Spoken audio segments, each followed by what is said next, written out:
Okay, hello students. Welcome back to the next part of our lecture series. I say lecture series because it's been one of a million things we've been trying to keep an eye on. I've talked to a bunch of you on email. I'm pretty sure all of you have your papers back by now. Keep doing what you're doing.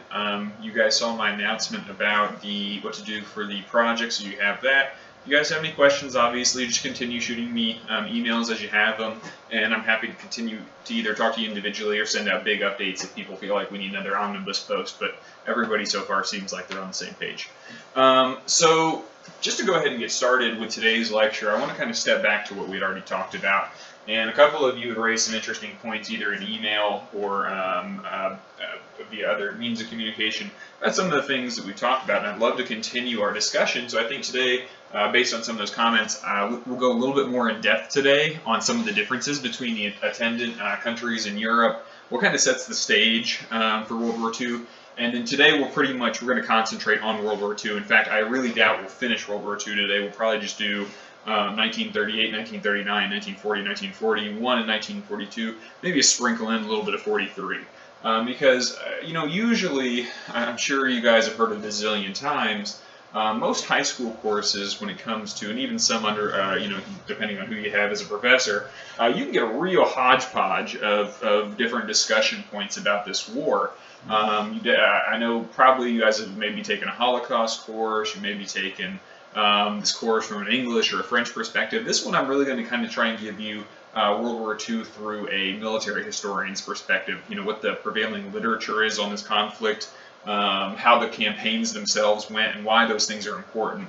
Obviously, the United States, this is the largest war the United States ever faces, in terms of material interest, strategic interest, and just in terms of just overall input of the country. This is certainly the most important war in American history outside of the Civil War, and it's certainly the war that sets the stage for the United States as a global power. You really can't separate those two things. Kind of as America enters the war in its last years of isolation, this is the war that not only drags it out of its economic doldrums, but then also drags it out of its foreign policy doldrums as well. So, with that in mind, think back to what I talked about on the last bit of lecture for the 326 lecture, and think about where we are. Fascism is rising in Europe, particularly in Germany, and particularly in Italy, as we talked about. Even though Italy is kind of the bread and butter, and this is a good way to look at this map, will probably help us talk about it. Even though Italy is the kind of the primogeniture of where fascism comes from in Europe, kind of this national, to stick with fascism, the absorption of basically all methods of defining what is and what is good for the people and for the party kind of happens in a very centralized way. Both of these dictatorships, or both these fascist interpretations, come with strong dictatorial powers. Germany and Hitler will be that dictator for Germany, who his megalomania, his ambition, will largely set the stage for World War II. But we should understand Hitler and his ambition within the context of the time, because Mussolini is doing the exact same thing in Italy and had been doing it for several years even before Hitler rose to power. There is kind of this in the 1930s, in the 1940s, all over the world.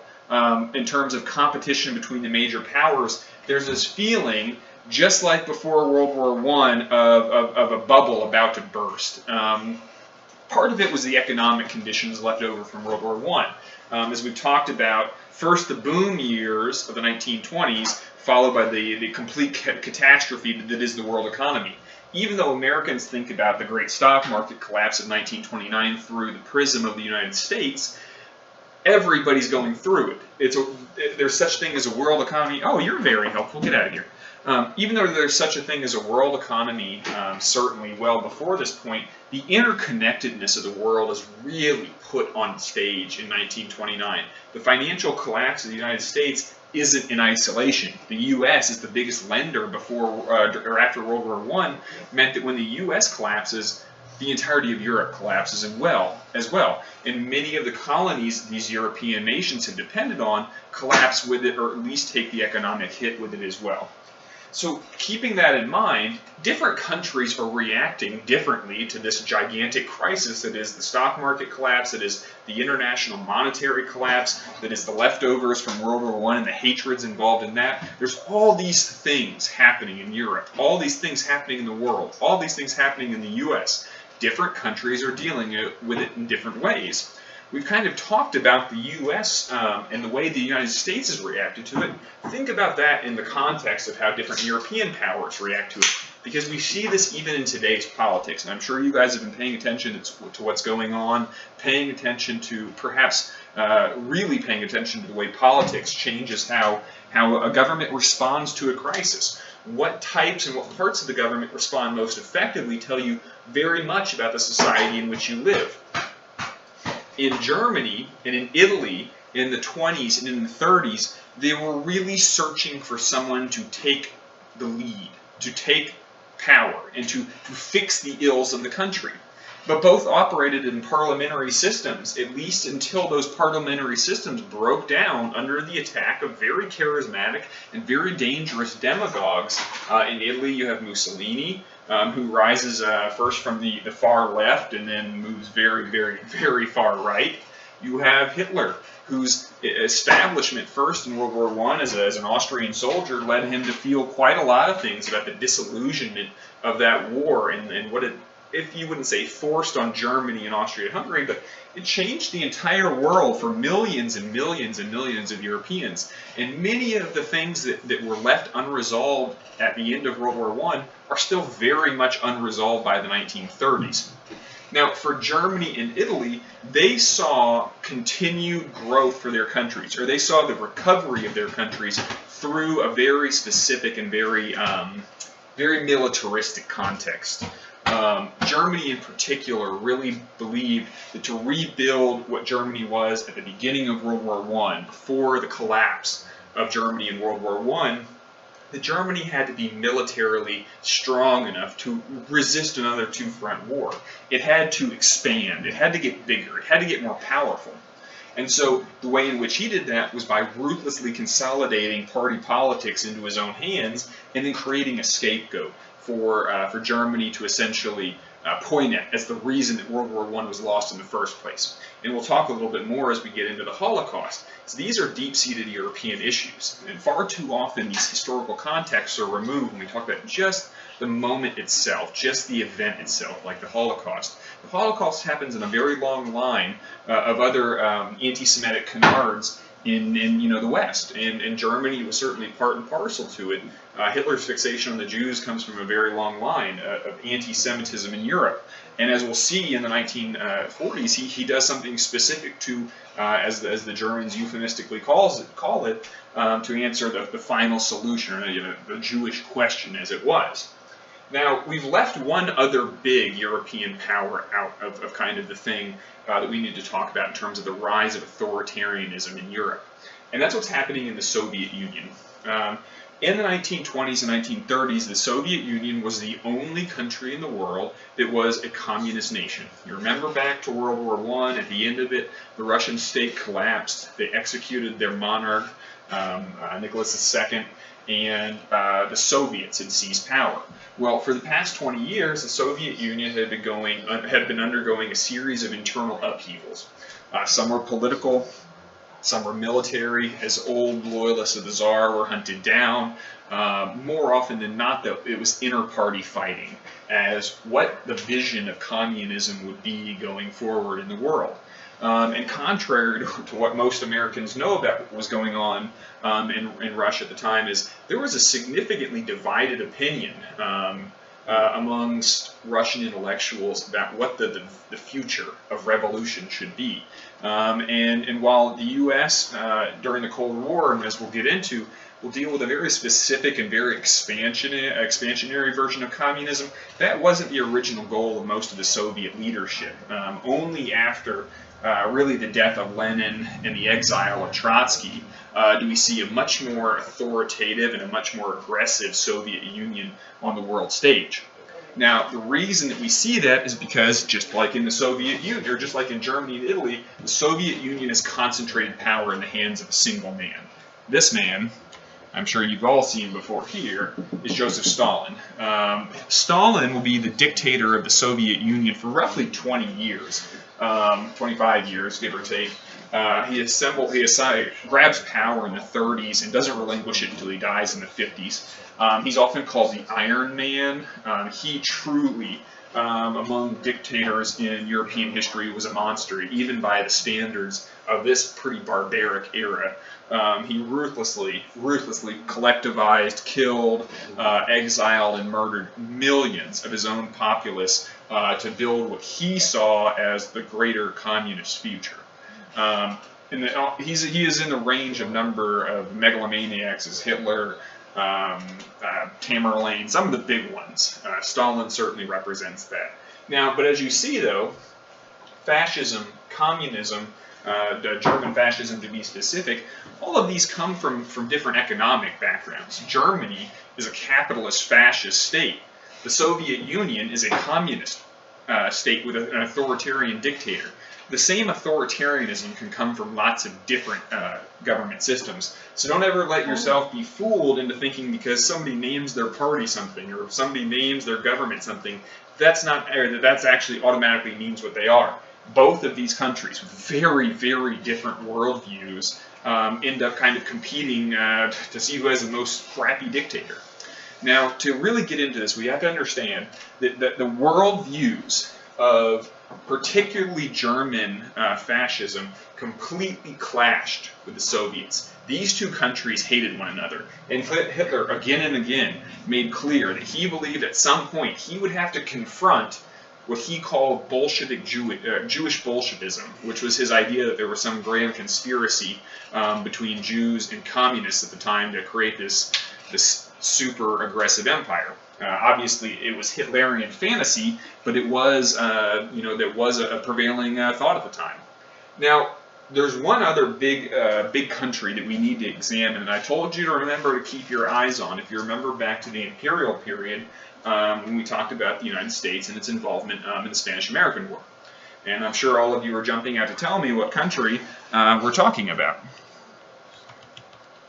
Let's see if I go to the map. Yes. Here we are. We're talking, of course, about Japan. And as we gear up towards World War II, as we get real close to the entry of the United States into World War II, we have to realize that even though most Americans consider World War II one single war, because once we joined all the wars, World War II was actually a series of wars that started before American intervention in 1941. Depending on how widely you construe World War II, it may have started as early as 1936 in Manchuria. It certainly has completely started by 1941 for the United States. What makes this important is that just like Europeans are anxiously watching Germany and Italy grow in Europe and what that might mean for the peace of Europe overall, many, many people in Asia are doing the same thing with the Japanese. You remember the last time we talked about the Japanese, the country of Japan, we were talking about how they had reformed their country in an effort to kind of escape the what was happening via imperialism all over the rest of the world. We talked about they modernized the army, they modernized the navy, they defeated the Russians in a modern industrial war. And the Americans had then stepped in under Teddy Roosevelt and kind of told them to give back everything that they had conquered. Japan had not forgotten, and it's certainly not forgiven the United States. But Japan was also very aware that unlike, and think about the size of Japan as an island. I want you guys to think about the size of Japan. Think about the natural resources of a country like that, and then compare it to Germany, or Italy, or France, or Great Britain. Think about that contextually. If you remember, Great Britain, if you can visualize it, Great Britain and Japan don't have much, or are not that different in terms of overall size. In fact, Japan as an island is quite larger than Great Britain. But where did Great Britain get all of the resources, all the material things that provided them the foundation of their empire? Well, you guys know the answer is very obvious. That answer comes from The colonialism and imperialism that we talked about. Remember how the British owned territory all over the world? Well, those territories provided them with money. They provided them with resources. They provided them with things that made, kind of the modern industrial world run, specifically raw materials. Now, Japan is in the exact same situation, say, as Britain back in Europe, in that it's an island nation. It doesn't have a huge population. The population it does have generally is poor, or just like in Britain, or is tied to the land. And this is obviously not Britain by 1940. It's Britain, 1870, 1860. For both countries, the answer was easy. Expansion and the conquest of colonial territory to provide it with the resources it needed. Japan simply does it in a slightly different era and in a very different area, whereas the British and others tended to concentrate in the Western Hemisphere, in Africa, and only later in Asia. Japan's only real option was into Asia. But as you remember, and I know you're remembering these things, the United States is also expanding into the Pacific at this time. Both countries are expanding into each other's way.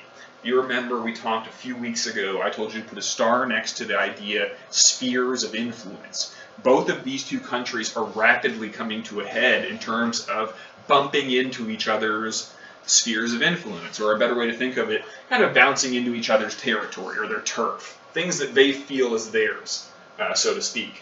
Japan starts this well before the United States gets directly involved in 1931. They start this in the 30s by invading China, Manchuria specifically, the northern province of China. Why this is important is because you can trace this kind of back to our discussion of the open door policy in the early 1900s, where I told you that America and the other imperial powers said, look, nobody should get involved in China by taking its territory. You should only get involved in China via trade, or via peaceable trade. However, by the 1930s, the Japanese, who were never really part of the earlier imperial scramble, decide why not just take it ourselves with an army. That's essentially what they do. Excuse me.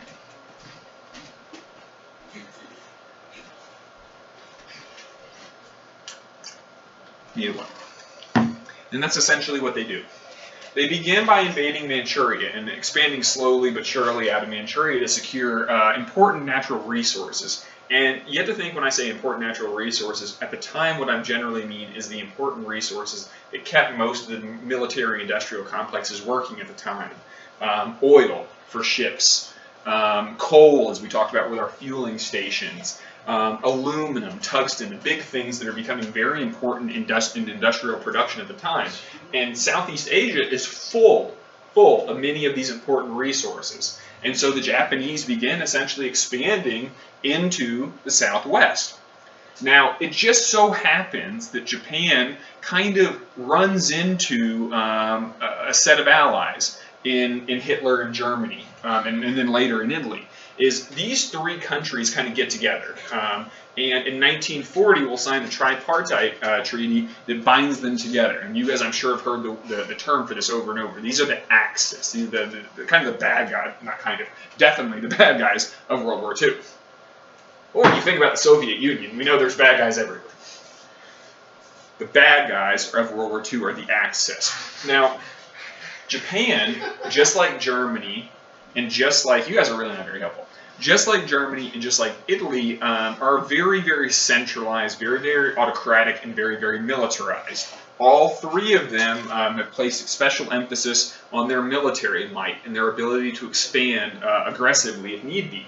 The Japanese, unlike the other two systems, unlike the German and Italian systems, also have a monarchy sitting on top of it. The royal family of Japan exercises political power and kind of a social power that becomes very important, especially later in the war. But it's much easier to understand that Japan was essentially ruled by a very small, very, very tight-knit military clique that decided most of the things in Japan. If they didn't like a political system, or if they saw a politician trying to reform them, they generally just executed them. The Japanese had a a lot of infighting in the 30s and 40s that eventually produced a very, very powerful military clique. So, Thinking about this, as Japan expands, it obviously is going to look around for allies. And as Japan kind of sees who it's going to run into, and if you remember, in this part of the world, there are a lot of different imperial countries represented in terms of their colonial possessions. So if Japan is starting to look covetously across Southeast Asia, they're going to start seeing territories that don't belong to them, or don't belong to people that they can easily colonize because there's European powers already there. For instance, in 1940, who do the Philippines belong to in 1940? Your mama. That's not very helpful. The United States. Indochina, at the time, belongs to France. Malaysia belongs to Britain. As you see, lots and lots of imperial territories to pick from if the Japanese can just find a reason to get involved in these territories. Now, as you might expect then, that's what Germany and Italy gives them. So we'll come back to the signing of their treaty in a second. Let's come back to what's happening in Germany. So, by the late 1930s, by 1938, 1939, Hitler has consolidated power in the country, and he has bent both the military and the civilian authorities to his will. First, he got rid of obviously got rid of the democratically elected parliamentary system, the Weimar government. He quite literally legislated it out of existence because he, at the time, had the power to do so under the Constitution. And this was part of the problem sometimes with representative democracies is they can let in really bad viruses, so to speak, into their political system. And that's what essentially Hitler was, is once he had gotten into the main part of politics, it was very hard to root him out, especially with the amount of violence he was willing to display during early party politics. But that aside, Germany by now is completely coalesced under his leadership. He begins a series of diplomatic maneuvers to expand Germany. And kind of the word he uses over and over again in his discussions of what Germany needs he calls it Lebensraum. You want to try the German for that? Lebensraum? Yeah. Is that right? Lebensraum. Lebensraum. It means living space. Kind of this idea that for Germany to reach its potential, it needs to expand. It needs to gather a lot more territories. It needs to give the German ethnic group the space to expand. And always what's assumed underneath this, also not just assumed, often explicitly stated by Hitler and many top Nazi party officials, is the people that are already in those territories, the people that they don't believe are ethnically, religiously, or intellectually the equal of the German Uber race, would simply be killed, deported, or turned into a vast, vast slave labor camp. If you want to read more about this, I recommend Stephen Fritz's Auskrieg.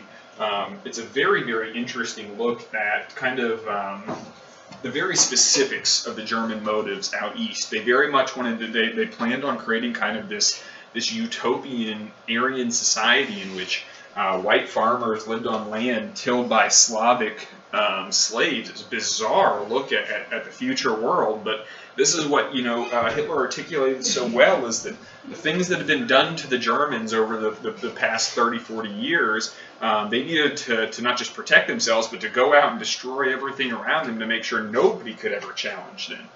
He led the German people on essentially a suicide march, and they followed him quite willingly.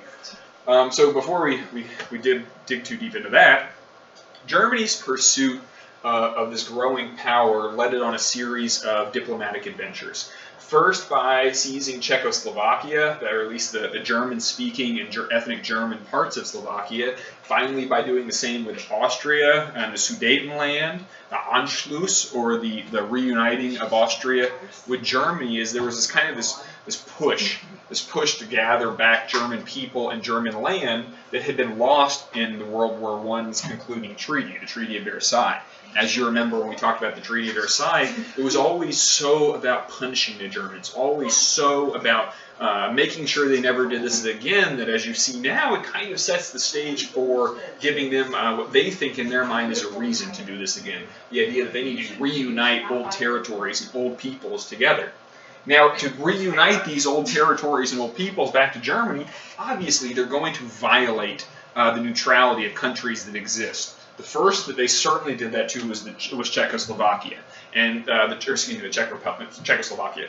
Now, the Czechoslovakia had a defense treaty with France and with Great Britain, essentially stating that if they were attacked, those countries needed to step in, and France and Britain, as you might expect, were terrified of fighting another world war just 30 years after the last one. In the same way that we kind of talked about at the end of World War I, the hideousness of that war, both in terms of culture and in terms of its memory overall, very, very few people overall were willing to do so, were willing to get involved. And so generally France and Britain followed the policy of appeasement. And I mentioned it in the last lecture. The most famous avatar for this was the British Prime Minister, Neville Chamberlain. And Chamberlain and other leaders were so unwilling on the French and British side to get involved against Hitler's ambitions that they continued to think that they could buy him off. This shows one of two things. One, it shows really an unimaginable hubris by the British and French governments that they thought they could control a monster of this level. They really misread him pretty badly. And the diplomatic attitude at the time is that they generally did. They missed badly on him. The warning signs weren't there. I mean, the guy was writing 5-6 years before what he planned on doing. They thought they could appease him, ergo appeasement. Secondly, in their mistake, is that they thought that there was ever going to be enough. It's a give a mouse a cookie kind of situation, except it's give an unrepentant tyrant large swaths of people to murder. In this scenario, the acquisition of this territory meant he would just keep asking and wanting for more, which is exactly what he did. And so, in 1938-1939, he made a deal with his worst enemy. Hitler and Stalin made a non-aggression pact in order to split up and invade the country of Poland. Now, you might be asking yourself, why in the ever-living hell would these two countries that so clearly hated each other, and Stalin and Hitler personally hated one another as well? There was nothing to bridge this gap. Why the hell would they ever team up? Well, one is Stalin suspected that Hitler was planning to invade the Soviet Union at some point. You would have to be a colossal moron not to believe that he planned on invading. He wrote about it and talked about it pretty regularly. But Stalin, being the autocratic sociopath that he was, had also purged nearly 30,000 officers from the Soviet Union's military in the years leading up to the outbreak of the war. And when I say purged, I mean executed. He killed vast swaths of his own officer corps out of suspected disloyalty. And this had left the Soviet Union extremely militarily weakened. And so Stalin thought that he could kind of kick the can down the road by shaking hands with the devil. And to a degree, he did, but he didn't kick it far enough down the road. It also meant that they would split up Poland, which is exactly what they did. However, Poland had a much more ironclad military treaty with the British and the French that meant that if the Germans invaded Poland, or if they were attacked in any way, it was required that France and Britain declare war. Now, Hitler was warned.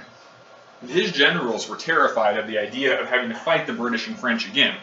But Hitler had a lot more confidence in his military than even his military commanders had late in the war. The difference was, and the thing we'll kind of talk about in just a minute, is the way that the Germans had changed war was very important. The Germans, both in Poland and France and later, demonstrate a new theory of military war. If you remember the last time we talked about a big war, when we talked about World War I, we talked a lot about trench warfare. That slow, hideous, attack over the top, no movement. It takes 20, 30,000, 40, 100,000 people just to move a few inches. The bloodbath of Verdun. This is the opposite. In between 1918 and the outbreak of World War II, military theorists in almost every country tried to think about a way to break that stalemate, to make sure that the trenches of World War I never happened again. And so for the next 20 years, 30 years between the wars, these theorists played with a lot of ideas. There were a lot of ideas at the time as to what might help change war again. And it just so happened that this theory was bouncing around at the same time that so much technology was changing again in terms of military equipment, that there was kind of this perfect combination of the two.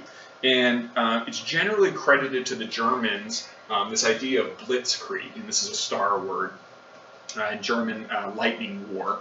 It's generally credited to the Germans, though the idea of blitzkrieg, that is this lightning campaign or this quick attacks by armored tanks and by mechanized soldiers that moved so much faster than old armies used to move on horseback, meant that warfare was sped up. That there was no more trench line because the front was constantly moving. This was the future of warfare being played out. And it happened, the Germans at the time had a preponderance of military mechanized units and understood this theory a lot better than anybody else. Even though the British, even though the French, even though the Soviets all were developing their own doctrines about this, the Germans figured it out first and figured it out fastest. And so for the first few years of the war, everything they touched turned to gold. Their invasion of Poland only cost them 15,000 casualties, and they annihilated the entire country in a few weeks. A war that in the previous era would have taken 2 or 3 years of brutal campaigning was done in a few weeks. The Germans, if not masters of this new warfare, were very, very good at what they had learned. That is, fast tanks attacking quickly behind enemy lines, big aircraft bombing runs that destroyed rear areas of troops, mechanized artillery to bring up artillery and hammer specific points. This is essentially the birth of modern warfare, and the Germans brought it to bear quickly. Now, as war breaks out, after the capture of Poland, France and the United Kingdom do indeed declare war. And we enter this period that's often derisively called the Sitzkrieg, that is the sitting war, for several months as the French and the Germans and the English kind of stare at each other across the western border of Germany. Most countries at the time weren't sure if Hitler was going to be happy with Poland. Obviously he wasn't, as he followed pretty quickly after his victory in Poland by taking Norway and Denmark. But what's important about this is that it kind of reset the battles briefly, and it allowed the French and the British kind of to mobilize their forces. They were ready to fight in France to hold France off. Now the problem was, unlike the Germans, who over the previous 30 years had been thinking a lot about how to make warfare speed back up again, the French were trying to make sure that they could perfect the way to win the last war. That is, they began building a series of very, very, very expensive fortifications covering the French and German border. What the French were pretty sure was going to happen is, as soon as World War II ended, they knew that Germany would come back at some point. That's why all of the forts faced Germany. None of the forts faced Belgium and the Netherlands, which is kind of insane when you think about it. When in World War I we talked about which way did the Germans come into France? Well, it was in the north, through Belgium. So the French spend a crap ton of money building fortifications over the next 20 years. It's called the Maginot Line, and as you can see, it was a buried series of fortifications. They were very much pretty sure that the next war would be just like the trench warfare of World War I. So they built steel casings, heavy artillery bunkers, huge tunnels to connect most of eastern France's interlocking defenses. It was an absolute impregnable fortress. The problem was it was built for the wrong war, and as so often happens in military theory, you end up thinking too much about the last war and not enough about the next. You can very much still tour parts of the Maginot Line. It's like many big fortifications in world history. It's always ironic that the best built and the biggest fortifications are the ones that are attacked least, because everybody knows you can't break in, why give it a shot? The Maginot Line saw almost no action in the war, because in the war, Hitler's blitzkrieg tanks and his aircraft, instead of following what all the French assumed he would do, the French, and here, this will be the perfect one.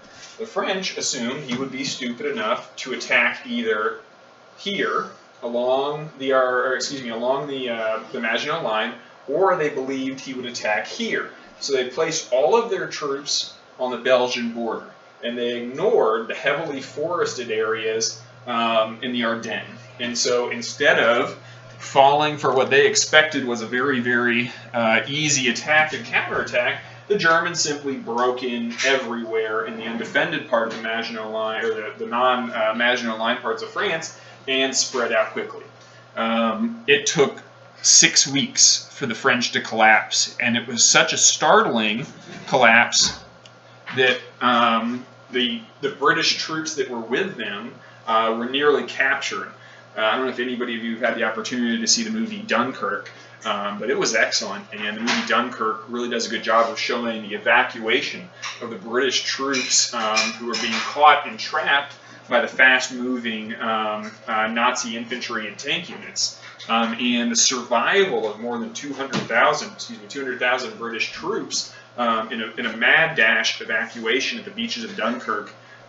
Really resets the British Army that would not have existed if Dunkirk hadn't happened. Kind of one of those miracle moments in military history in which the British, I don't know if I'll describe it obviously, the evacuation of Dunkirk, the British government needed to evacuate tens of thousands, up to I think it's close to 300,000 soldiers are trapped in the little beach town of Dunkirk in France, and know that they will be surrounded and crushed by German troops if they're not evacuated. And the Royal Navy didn't have the number of craft to get them out of Dunkirk quickly. And so instead, they called on all of the local townspeople and all of the local boat owners in the areas, and thousands of pleasure boats, rowboats, your uncle's sailing boat, crossed the channel under attack by German artillery, under attack by German bombers, and saved hundreds of thousands of these troops. But as Winston Churchill said right after that, you can't win wars by retreating. So even though it was a victory, it really just meant that the war would continue. And so it does. The immediate place it continues, let me see if I can, here we go. The immediate place it continues is as France is knocked out of the war. France surrenders, an absolutely crushing defeat for the French, obviously, in terms of a military defeat, but really a shattering defeat for the French ideologically. They had been preparing for this war since the last one ended. They're so swift to collapse, really leads to some internal soul searching that France, I'm not sure, has ever really adequately answered those questions. That's a question for another day. More importantly, is that the United Kingdom is free to continue the war. And even though France and what will be Vichy France, a collaborating government of French officials who are working with the Nazis, will control all of France. And so from airports all across the Netherlands, Belgium, and northern France, the Germans begin what's called the Battle of Britain, which is an aerial battle every day between German fighter pilots and bombers trying to destroy anything they can destroy in the countryside, particularly the Royal Air Force and their ability to resist more bombing, and Royal Air Force fighters coming up to fight them. And this is a bloodbath. Tens of thousands of aircraft are destroyed, thousands of airmen killed. At one point, the Brits were within just days of not having enough men to staff their different air crews. They get really lucky. And Hitler's also insane. Hitler gets frustrated with the Battle of Britain and decides that instead of seeing it to its conclusion, once he realized he couldn't invade the United Kingdom in any real operational way, he decides it's a good time to settle that score he has with the Soviets. That guy who's just been staring at us the whole time is still very much in the back of Hitler's mind. And so Hitler, in his hatred, in his overweening pride decides to withdraw most of the victorious German army and move it all the way to the east, where as soon as the summer comes up in 1941, they will commence the great feat, or the great invasion, the great German invasion of Russia, that he terms Operation Barbarossa, after a 13th century German emperor. His invasion, the invasion of Barbarossa, is one of the largest military undertakings in world history. Something in the neighborhood of 2.5 to 3.5 million men set out on a front that was the entirety of Eastern Europe, as the Germans had by this point either conquered or allied themselves with most of southeastern Europe. The Russians are caught completely by surprise the morning that German tanks and infantry pour over the border. The Russians had given Stalin lots and lots of warning that German units were building themselves up, that huge German army groups were hanging out on their border, and that they might want to do something about that. But Stalin, just as stupid and megalomaniac, or just as stupid and insane as Hitler was, ignored the warning signs, did not believe that the Germans would betray him in this way, even though Hitler had been saying for the past 20 years he planned on betraying the Soviets in this way. His hatred of communism, his greater hatred of the Jewish populations in these territories meant that for Hitler it was a two-sided invasion. It was he could get rid of the politics of communism that he hated so much and stamp out his ethnic enemies as well. So Hitler invades the Soviet Union, and for the whole summer they drive eastward, with the objective theoretically being Moscow.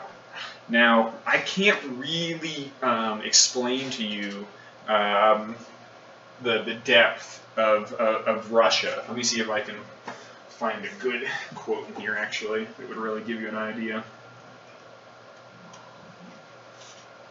I should have had this ready, but you're fine.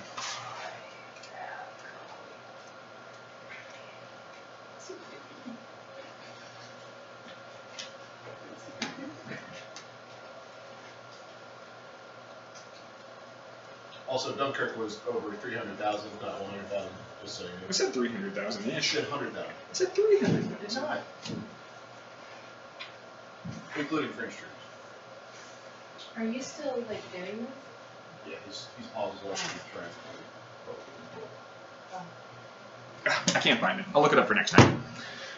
What's important is, as they cross the vast expanse of Russian steppes, of this great grass area, the Germans realized quickly that Russia was way more frickin' big than they thought it was. The irony of this is the exact same problem that happened to Napoleon when he invaded Russia in 1812. And Russia and France at the time didn't have tanks and artillery to be able to move themselves along quicker. Napoleon actually got to Moscow. Hitler and his troops will never get to Moscow. But in the summer of 42, they don't know that. This is their first summer there. They had thought that they'd be able to capture and destroy all of the Russian armies that were across the border, and crush them they did. Quite literally, hundreds of thousands of Russians were surrendering each month. Hitler didn't feel like feeding them, so more often than not, they were simply left to starve where they surrendered. And Hitler's war machine kept moving. This is where we first get the reports of the Germans beginning to commit atrocities in Eastern Europe. First, by combat units coming behind the line and rounding up political dissidents. All Russian, what they called commissars, were shot out of hand. And then the killing started, first with the Einsatzgruppen and then with the SS.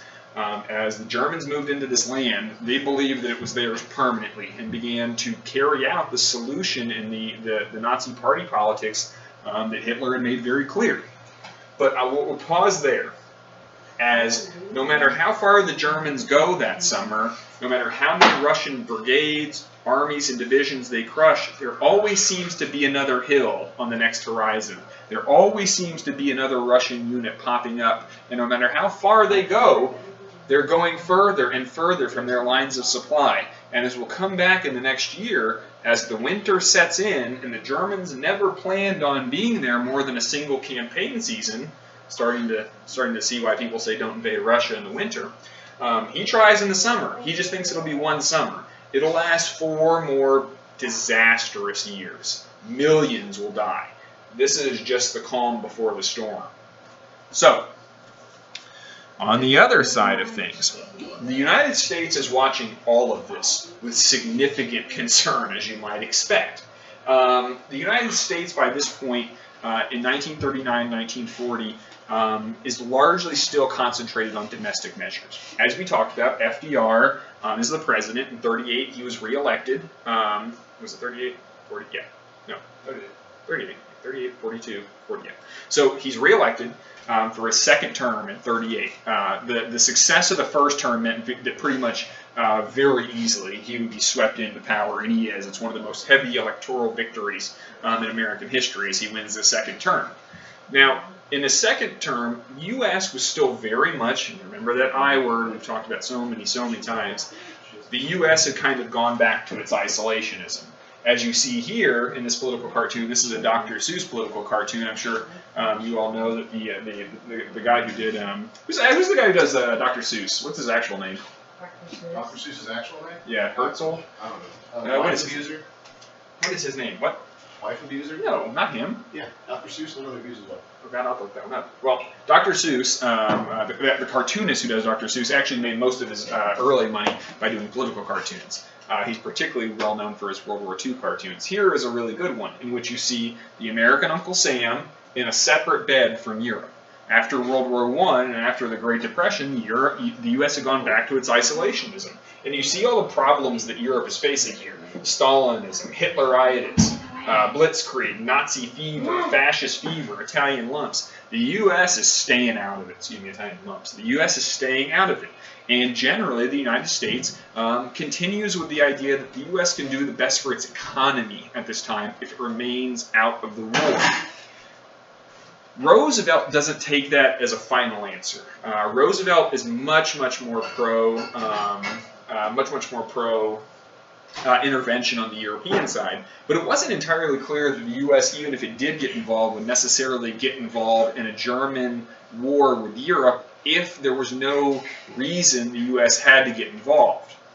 Now, we know why America will get involved, and we'll talk about that in a second, but by the 1940s, generally, the U.S. had just as large of a population of people who were in the Axis powers, or immigrants and American citizens in those powers, who were very firmly pro-German or pro-Italian or pro-Japanese. Now, once the bigger problems of their governments became known, these populations generally were not particularly loyal. I'll take one if you're going. Thank you, Buffett. Now how much areas here? In 1940, though, the United States decides the best way to get involved, or at least FDR believes the best way to get involved, would be to do so monetarily. And because the United States isn't at war, it can't pick sides, or at least it's not supposed to. You either remain neutral or you don't. But FDR, for good reason, favored the British and the French over the Germans. Thank you. I'll have a glass of wine with you. I've always wanted to have a glass of wine in a lecture. Yes. Thank you. Anywho. The United States has a better reason to get involved on the French and British side than it does on the fascist or on the Soviet side. And so FDR will favor, obviously, the British and the French, even though they may be awful imperialist overlords, even though they may be backstabbing jerks from World War I, the British and the French are at least liberal democracies and not fascist monstrosities. So FDR favors them as much as he can economically. The problem is the Soviet Union and the Brits, who are still in the war, the French gone now, need equipment. They need money. They need all of these things, or Hitler is going to finish them off. The British are broke. The Soviets, because of how quickly the invasion overran most of their industrial areas, just cannot produce the equipment fast enough to keep up with it. And so the U.S., and really Roosevelt in particular, comes up with a very shrewd idea. And this will be the last idea we talk about before jumping in to the next lecture later. a very shrewd idea. The U.S. would trade its, I'm actually going to drink this right now, would trade its trade supplies, give money, and when I say trade, what I mean is lease. The U.S. was giving these supplies, ammunition, medical supplies, trucks, tanks, you name it. The U.S. handed it over. At one point, it gave several destroyers to the British under what they called the Lend-Lease Act. And so all of this money, all of the supplies, all the costs of this money were first off loaned to the British and the Soviets with the idea that they would pay them back when they could after the war. In the meantime, the United States would then lease different territories across Europe or across the world from the British government in exchange, from the Soviets to a lesser degree, but especially from the British. Because the Americans felt strongly they wanted to participate in fighting Hitler, but had not had any direct intervention with him to begin with. And so the best way they could do it without violating their neutrality and therefore FDR having to force the American populace out of isolation is they'll do it economically. What's good about this program is that it really expands the U.S. influence across the globe at a time after the war where it's especially important to have overseas possessions. Some of the territories like Iceland or some of the Pacific Islands that are traded out for, it's more about the U.S. having the appearance of getting something back because it was such a clear violation of neutrality. But it's not like we ever really wanted to truck things over to Hitler and give him crap. Obviously, we didn't want that. Though we shouldn't applaud ourselves too much because at this time, in the late 30s, the American government was also becoming increasingly aware of what was happening in Germany in terms of its persecution of the Jews. And the American government did not change its quota acts of the 1920s, specifically the 1924 Quota Act, that prohibited Jewish immigrants. And so to the point where